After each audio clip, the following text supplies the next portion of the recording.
Dans le ring, on a donc d'un côté un puissant fonds d'investissement allemand et de l'autre une discrète entreprise familiale bretonne. À votre avis, qui va gagner ?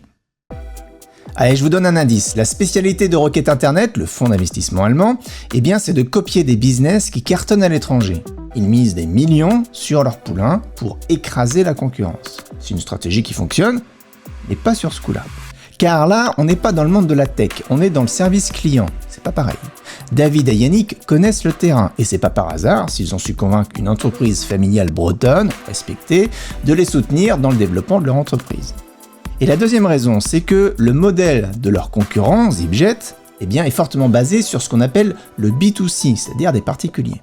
Alors que le modèle de Yannick et David est basé sur du B2B, des professionnels. Et les professionnels sont plus difficiles à convaincre, mais ils sont plus fidèles et ils payent souvent plus cher. Et la troisième raison, c'est que Zipjet a développé son service de laverie à domicile sur plusieurs pays en même temps, l'Allemagne, l'Angleterre, la France, ce qui coûte évidemment très cher et entraîne pas mal de dettes. Et donc pour toutes ces raisons, Rocket Internet va finir par lâcher Zipjet car il n'est pas assez rentable. Et qui est encore là, à livrer du linge, plié à l'heure et avec le sourire, David et Yannick. Ils vont alors acheter Zipjet et intégrer une partie des équipes. Le montant du rachat n'est pas communiqué, mais à la fin, chaque action de Zipjet valait 56 €, qui en avait 184 234, soit une valorisation de plus de 10 millions d'euros.